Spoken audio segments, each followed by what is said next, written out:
Let the games resume. It's time to get back to work. How the Orlando Magic and who the Orlando Magic lean on the rest of the season today on Locked On Magic.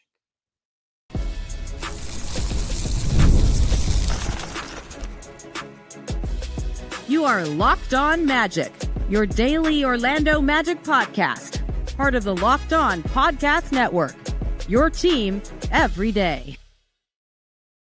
And you are indeed Locked On Magic. Today is February 19th. It will be February 20th, 2024. My name is Philip Rossman-Reich. I'm this, or 2025, excuse me. My name is Philip Rossman-Reich. I am the senior writer over at OrlandoMagicDaily.com. You can follow me on Twitter at PhilipRR_OMD and on Blue Sky at PhilipRR. On today's episode of Locked On Magic, the games resume. How the Orlando Magic and who the Orlando Magic must lean on, what they will learn as the season gets back underway. We're going to talk about all those big issues and why we're going to focus on the small coming up here in just a moment. First, we want to thank you again for making Locked On Magic part of your day every day. No matter when you listen to us, whether it's first thing in the morning, whether it's right when we upload, we truly appreciate you making Locked On Magic part of your day every day. You can make Locked On Magic even bigger part of your day with the Locked On Magic daily newsletter, one stop for ultimate team and league coverage, delivered right to your inbox. Sign up for free now at LockedOnDaily.com. That's LockedOnDaily.com, and start your day with the all-new free Locked On Magic newsletter. Today's episode of Locked On Magic is brought to you by FanDuel. Right now, new FanDuel customers can get $150 in bonus bets if your first $5 bet wins. The Orlando Magic are in a weird place, a weird spot. It's not necessarily a bad spot. We'll talk about where the Magic actually kind of stand and where they stand in comparison to the other teams in the race. But they are in the race. Yes, they are 7th in the Eastern Conference. Yes, they are only a half game ahead of Atlanta and Miami for 8th and 9th. Yes, they trail the Detroit Pistons by 2.5 games for 6th. We will get to all of those points coming up here in a minute. But let's not think about where the team is. Let's not think back. The Magic are where they are. There's no going back, getting back some of those wins that maybe the Magic dropped, but the Magic should want to get back. There's no going back. There is only moving forward. There's no making that big trade at the deadline. It's done. What the Magic are looking at, what the Magic are doing, what the Magic have to think about now is how do we make the most of the rest of the season? And not only for the sake of this season, but what it will teach the team moving forward. To me, the goal of getting the 6th seed, the goal of finishing this season strong, it's not necessarily about doing it for the sake of finishing where they're going to finish in the playoffs. Like, yes, get to the 6th seed, avoid the play-in would be awesome. I think that is 100% the goal for the team for the rest of the way. Finish with the 7th seed, make the playoffs. Doesn't matter. Doesn't matter what seed you are in the playoffs. Get to the playoffs, go through that experience. What matters right now is what lessons the Magic take from this season moving forward.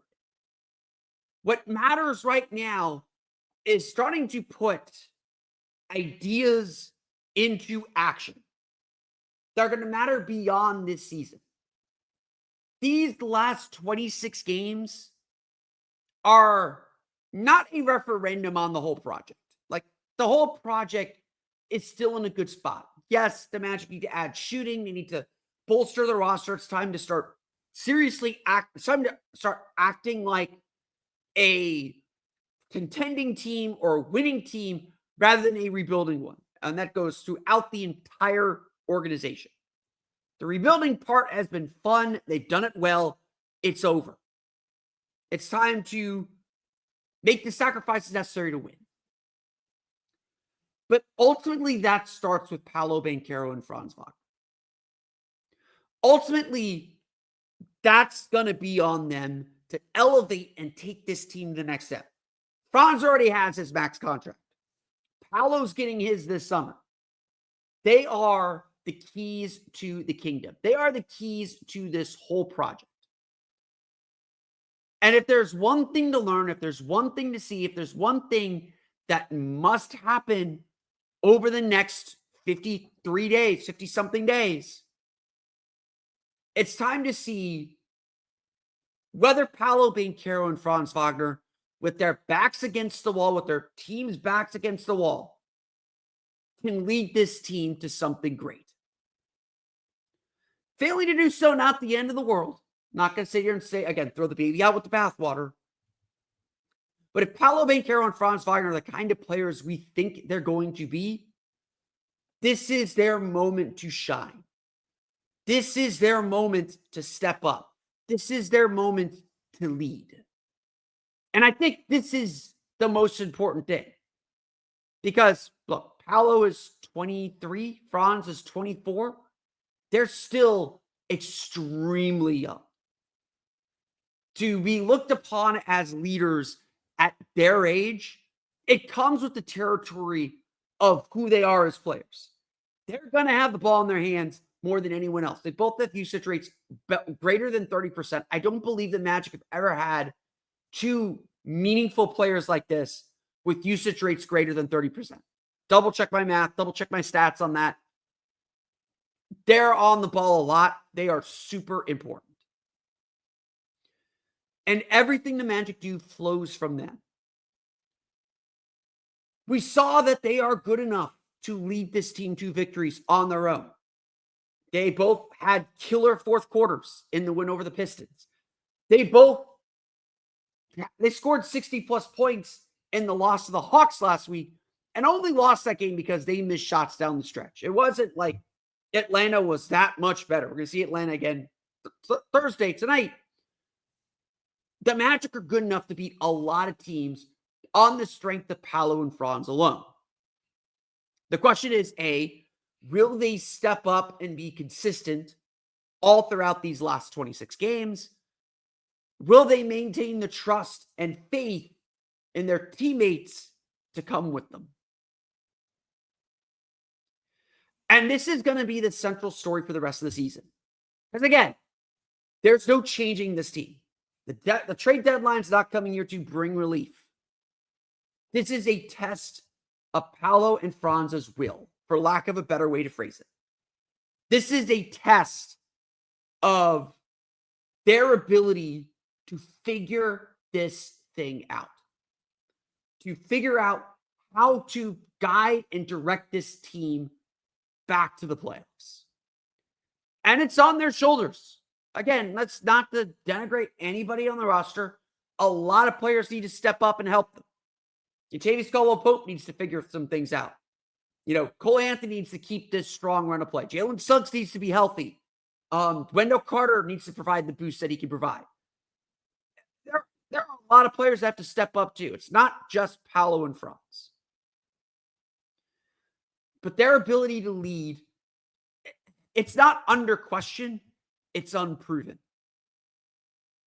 And for the Magic eventually to win a championship, they're going to need Paolo and Franz to lead like they're going to have to lead over the next 26 games. The Orlando Magic have kept much of the same roster for the last 3 years. There is an ownership over everything that this group does.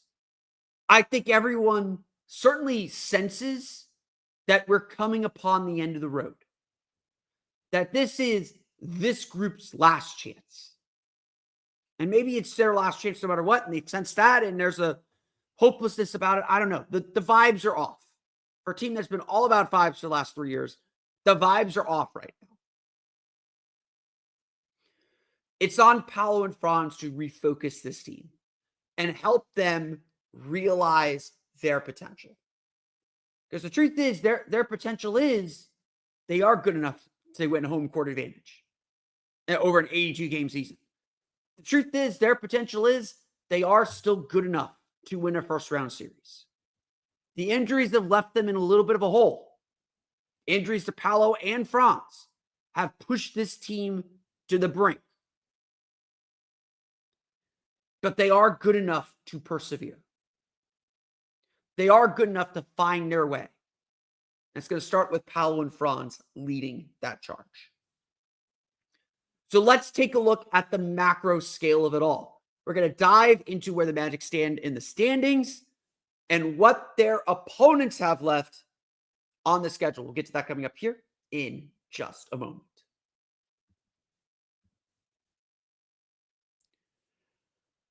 But first, today's episode of Locked On Magic is brought to you by our friends over at FanDuel. When the game tips off, the NBA action is just getting started, and there's no better place to get in on it than FanDuel, America's #1 sportsbook. With FanDuel, you can place live bets throughout the game. So even if you miss the opening tip-off or want to bet on a fourth quarter comeback, you can stay in the action. And if you're looking for a bigger payout, you can even combine your live bets into a same game parlay. I'm here in Florida. We don't have FanDuel Sportsbook because of government, but FanDuel gives you so many great ways to keep every moment exciting. Whether you're backing your favorite team or a late game rally or picking a player to hit a clutch three, you never feel like you miss your chance. Plus, the app is easy to use, and when you win, you get paid instantly. Right now, new FanDuel customers can get $150 in bonus bets if your first $5 bet wins. Just visit FanDuel.com to join today. That's FanDuel.com for your shot at $150 in bonus bets. Make every moment more with FanDuel, the official sports betting partner of the NBA.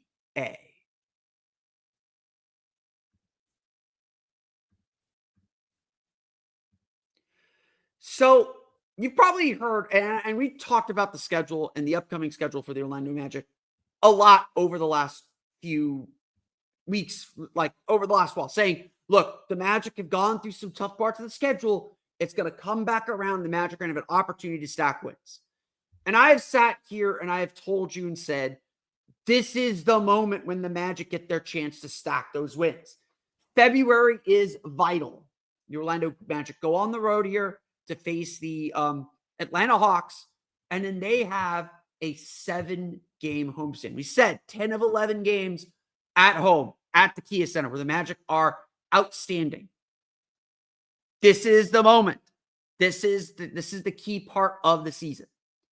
As we sit at the All-Star break, the Orlando Magic, according to Positive Residual, have the 5th easiest schedule remaining in the league. According to opponent win percentage, the Magic have the 7th easiest remaining schedule in the league. 482 opponent win percentage. They're going to knock out some of their most difficult games here very, very quickly. They play the Memphis Grizzlies on Friday, one of the better teams in the league right now. And then they play the Cleveland Cavaliers on Tuesday. National TV game on Tuesday. So the Magic are going to knock out 2 of their most difficult games coming up here. And even really in the meantime, they play the Washington Wizards 3 more times. As we'll get to the other teams in a second here. But the Magic play the Washington Wizards 3 more times. They play them once more on Sunday as well. So eventually, I don't like to freak out about the schedule so much because it comes around for everybody. Everybody gets to face the Wizards, at least in the Eastern Conference, at least 3 times. It's not dropping those games. It's that the Magic lost to Utah twice, to Portland twice. Those are the losses that really sting. Now, Miami lost to Portland twice. Or Miami lost to Portland once. They lost to Utah once. So it's not like they're losing a lot competition-wise.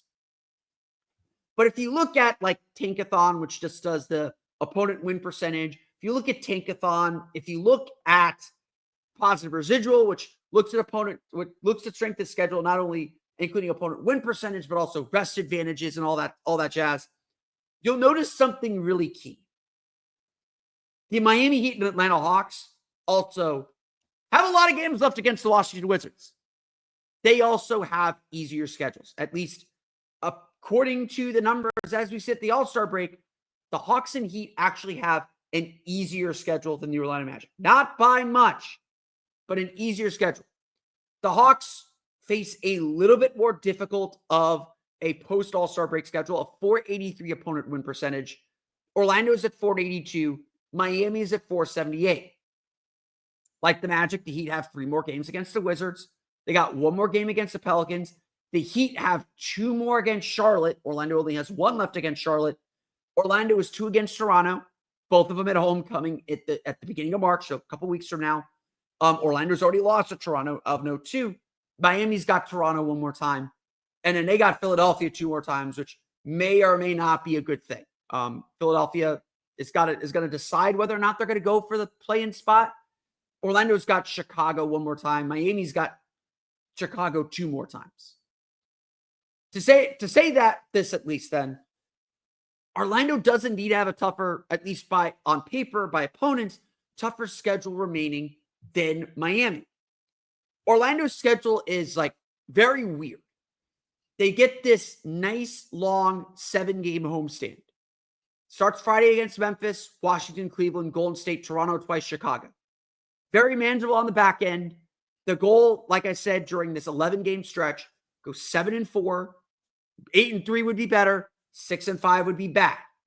How the Magic perform during this 7-game homestand is frankly the season. Because after the 7-game homestand, Orlando doesn't have many long road trips left. They got a 5-game road trip, turned into a 5-game road trip because of the schedule adjustments at Milwaukee, at Houston, at New Orleans, at Minnesota, at Cleveland. Not a lot of easy games in there. They still got the Lakers coming to the Kia Center, so they got a date with LeBron and Luka Doncic, and the Lakers are playing a lot better. They still get Dallas 1 more time, which may not be so bad. But really, after this homestand, yeah, they get Washington on the road, but there are no more easy, in quotation marks, home games left. They get Atlanta 1 more time at home. That's really the only under 500 team I'm seeing on their schedule at the Kia Center the rest of the way. So this is the important part of the season. Whether the Magic can climb and put distance between themselves and the Hawks and the Heat. Heat have been struggling a little bit. Obviously, new roster. Hawks have figured themselves out. The Hawks kind of had their difficult part where they lost 8 straight. The Magic didn't take advantage of that. They kept losing during that time period too. And that makes Thursday's game just humongously big. Orlando has to win Thursday. At the very least to even that season series and, kind of, again, put some distance between them and Atlanta. If Orlando truly is better than Atlanta, they've got to win this matchup and put some distance between them. And really kind of, again, like I think Jason Beatty said it really well on the podcast over the last 2 days. If the Magic are truly a class above a team like Atlanta, now is the time to prove it. Now is the time to start stacking wins. And the fact of the matter is, you can look at any game on the schedule for the last 2 months. The Magic have not been able to count any of these games as wins. They have the second worst net rating in the league since December 23rd. Orlando is not right now. On paper, they're good enough to win all these games. But the way that they played, they can't count anything as a win. And the Magic, first and foremost, have to prove that. Now, looking at the other side of the schedule, let's look at Atlanta's schedule here. And I'm just kind of looking at this fresh here. Orlando has a nice little 3-game homestand coming out of the break. They play 4 of their first 5 at home, and they play a lot of home games heading to mid-March. So again, a big home period. The Magic need to win right now just to keep the Hawks at arm's length. But their schedule toughens up. They play 3 of their final 4 games on the road, starting at Orlando, then going to Brooklyn and Philadelphia before finishing the season at home versus Orlando. They don't have any long road trips, but they have they have this big homestand coming up in early March. Milwaukee, Indiana, Philadelphia, Charlotte, LA Clippers, but no real big road trips. So Atlanta's schedule is indeed pretty favorable to them. They'll play who they play, but they're in good shape. Miami, looking at Miami's schedule the rest of the way, Miami too does not have any long road trips. In fact, Miami right now is on the long road trip. They played 2 games at Oklahoma City, at Dallas before the All-Star break. They're on a 4-game losing streak though, so they are struggling. They start their All-Star break at Toronto, at Milwaukee, at Atlanta. Then they get a nice little homestand in early March But they're not going on any long road trips. Their longest road trip the rest of the season is 3 games. Orlando's got a tough 5-game road trip. So I argue that, yes, Orlando's schedule is tougher than Miami and Atlanta's. They have their work cut out for them. Now, you're probably noticing one thing. The team everybody's chasing right now for the 6th seed is the Detroit Pistons. I did not mention Detroit. Detroit, by the numbers at least, has the 18th hardest schedule remaining in the league by opponent win percentage. 499 opponent win percentage. They still got 2 versus Oklahoma City, 1 versus Cleveland, 1 versus Boston, 1 versus New York, 1 versus Memphis, 1 versus Denver. They still have 2 against Washington, 2 against New Orleans, and a game against Utah, Toronto, Brooklyn, Portland. So they still got a lot of easy games left on their schedule. At least easier opponents left on their schedule. They still have to go out west. And they have more clusters of road games than Miami and Atlanta do. Early March, they head out west at Utah, at Clippers, at Warriors, at Blazers. Very manageable. Come home to play the Wizards twice. Yeek. They have an at New Orleans, at Miami, at Dallas road trip, and an at Minnesota, at Oklahoma City, at Toronto road trip. They close the season home versus Milwaukee, and then at Milwaukee. This is not to say the Pistons are guaranteed to falter. This is not to say the Pistons are guaranteed to slow down. But compared to the schedule that Miami, Atlanta, Orlando have, Detroit does seem gettable. It does seem like they may fall back to the pack a little bit. But at the end of the day, like, none of this schedule stuff matters. Like, yes, I would say that Miami and Atlanta's schedule is set up better than Orlando's. Orlando has to bank up wins right out of the break. They have no choice but to be focused and intent right from the gun. They got to win this game Thursday. Friday against Memphis will be tough, but Memphis, guess what? Is traveling from Indianapolis. So it's not going to be their schedule is tougher than Orlando's travel schedule. So we'll see. But Orlando's got to kill on this homestand. They've got to pick, 6-1, 5-2 is a must. They have to exit this homestand at or above 500 because they're going to be keeping their head above water on the road. They got to keep their confidence on the road, break even 3-2, 2-3 on that road trip, and then see where they stand. At the end of the day, the Magic schedule is set up for them to succeed, but it's also set up to challenge them in a way that I don't think any of their opponents are going to be challenged necessarily the rest of the way. And so while, yes, Orlando has to make up ground. Yes, Orlando has to find a way to stack some wins in a way that they haven't in a couple months. That's going to be the trick to avoiding the 9-10 game. That's going to be the trick to ensuring they're in the best possible position. But it starts with the simple thing, focusing on one game at a time. We'll chat about how the Magic are approaching this sprint to the finish coming up here in just a moment.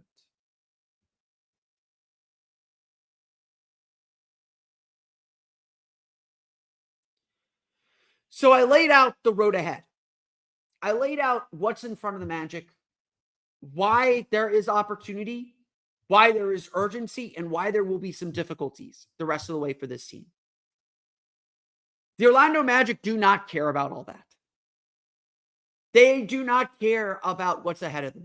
They're confident that if they play well, they're good enough to handle the schedule. Again, the schedule is what it is. You can't control that. You just control what you can do in front of you. And the Magic have taken the approach at the very least that the way they get out of this rut is to focus on what's ahead of them, to focus on what they can directly control. There are 26 games left in the season. There has to be some urgency and some intensity and intention with how they're going to play and what they're going to be able to do to get themselves where they want to be. All of that still matters.